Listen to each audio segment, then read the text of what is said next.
Bismillahirrahmanirrahim. Wa bihi nasta'in. Wa salatu wassalamu ala rasulillahil karim. Wa ala alihi wa sahbihi ajma'in. Raditu billahi rabba wa bil islami dina wa bi muhammadin nabiyya wa rasulah. Assalamualaikum warahmatullahi wabarakatuh.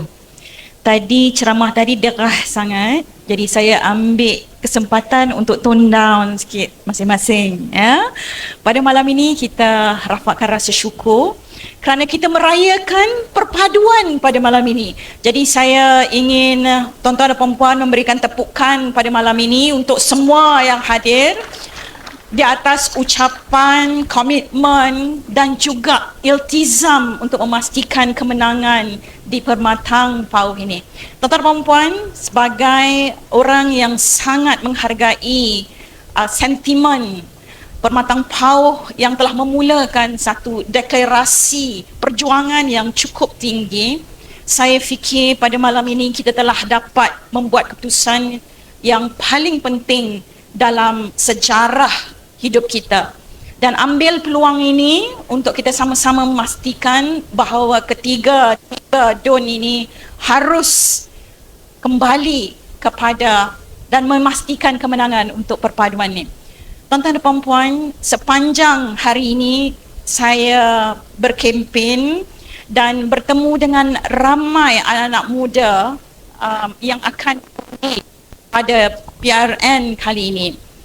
Dan dalam kempen-kempen bersama anak muda ini, tuan-tuan dan puan-puan, saya sentiasa berpesan tentang nilai akhlak dan jangan mudah percaya dengan fitnah. Ya. Dan sebab itu juga pada hari ini, ya, apabila bersama dengan anak-anak, Datuk Zaidi dia cakap banyak sangat, bateri pun tak larat dah nak dengar tahan dia punya ucapan. Jadi dengan anak-anak ni, tuan-tuan perempuan, saya berpesan dengan pantun, ya, supaya mereka tidak mudah mengambil keputusan-keputusan yang akan memberikan kesan kepada negeri dan negara. Jadi dalam budaya Melayu ni, tuan-tuan perempuan, ya, sudah ada pesanan berkaitan dengan memilih pemimpin. Jadi gunakanlah pantun ini sebagai pesanan kepada rakan-rakan kita yang akan pergi mengundi untuk memastikan bahawa pilihan mereka ini akan memberikan kesan kepada negara.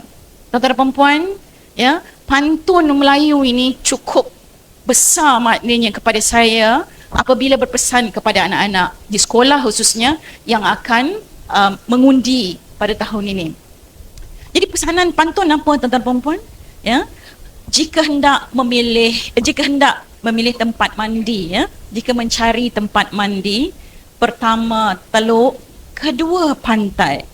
Jika memilih pemimpin negeri, pertama elok, kedua mesti pandai. Ya, jadi pantun ini sudah mengingatkan kita, tuan-tuan dan puan-puan, bahawa pemimpin ini harus elok dan pandai. Ya, saya nak akhiri ucapan saya pada malam ini dengan berkongsi satu petikan daripada sebuah buku yang cukup syarat dengan pesanan. Buku ini bertajuk Nasihatul Muluk, pesanan kepada pemerintah, yang ditulis oleh Imam Al-Ghazali kepada sebuah empire yang cukup besar, iaitu Empire Seljuk.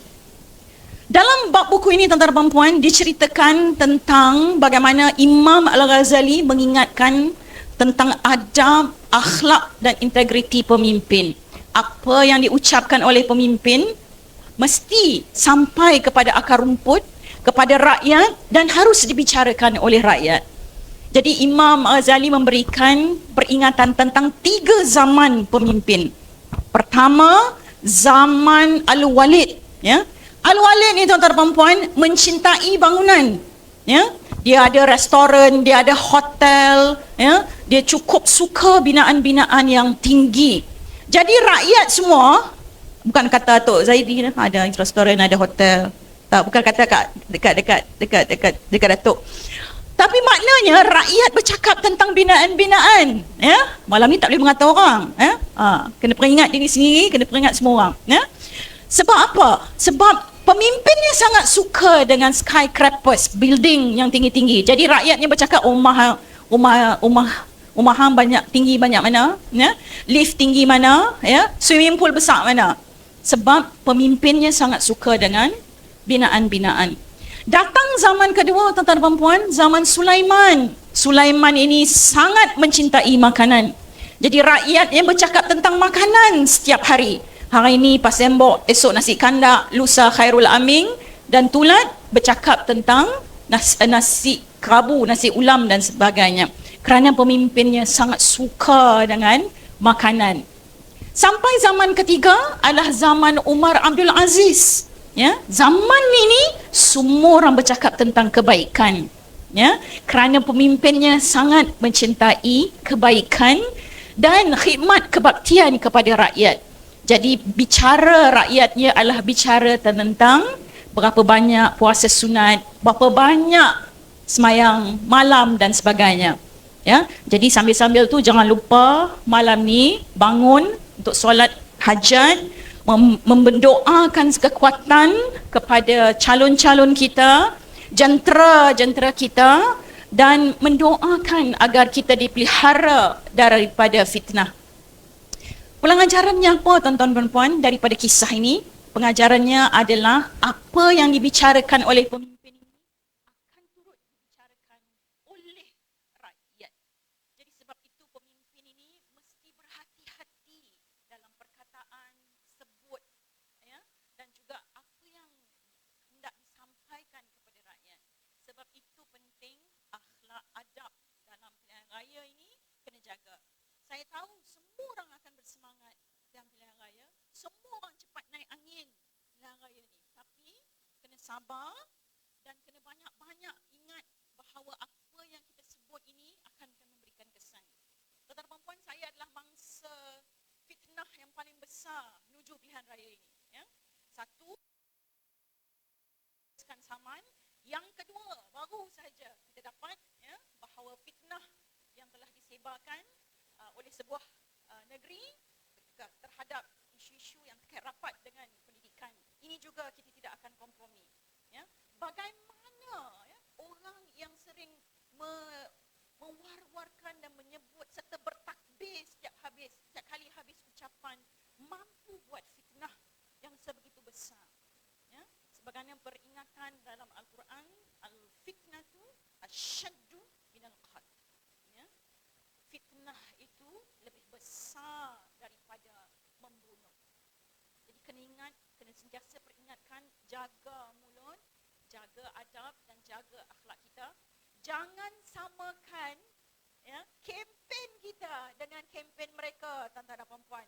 Jangan jadi low class dengan fitnah orang, dengan memburukkan orang, dengan mencerca orang dan menghina orang.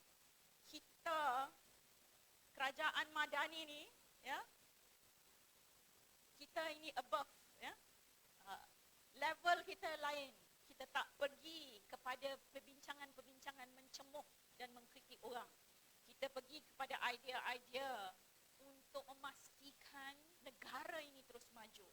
Sebab itu kita konsisten menyebut tentang pembangunan bajet terbesar oleh Kementerian Pendidikan. Saya tak ada masalah orang nak panggil saya Menteri Tandas, Datuk. Tak ada masalah. Ya, sebab kita tahu macam mana Datuk sebut tadi, semuanya bermula dengan isu-isu dan nilai. Kita nak pertahankan nilai itu. Ya. Kemudian kita dah turunkan peruntukan, ya, 650 juta untuk tandas seluruh negara. Tak ada masalah. Kita baiki sekolah daif. Tuan-tuan dan puan-puan, boleh tengok dashboard sekolah daif yang KPM telah sediakan untuk menilai sendiri di mana proses-proses itu sedang berlaku untuk memastikan anak-anak kita selesa ke sekolah. Kita juga sudah peruntukkan dan turunkan 20 juta kepada semua sekolah untuk peruntukan gotong royong, tuan-tuan dan puan-puan. Ya? Jadi ini bermakna kita tidak pernah, ya, dalam soal memastikan sekolah ini kita jaga dengan sungguh-sungguh. Sebab itu, tuan-tuan dan puan-puan, akhirnya, ya, apa yang kita nak sebut di sini, apa yang disebut dilakukan oleh pemimpin kena sampai kepada rakyat. Apa yang dilakukan oleh kerajaan Madani hari ini mesti sampai kepada rakyat. Dan sepanjang kempen inilah, ya, ada ruang untuk sama-sama kita pastikan bahawa isu-isu ini sampai kepada rakyat. Tuan-tuan dan puan-puan, saya nak akhiri pada malam ini dengan sebuah pantun perjuangan. Pantun ini memang sentiasa akan diulang setiap kali kita akan berperang sebenarnya. Tuan-tuan dan puan-puan, apa guna pergi ke bendang jika tidak bertanam padi? Apa guna keris disandang jika tidak berani mati? Assalamualaikum warahmatullahi wabarakatuh.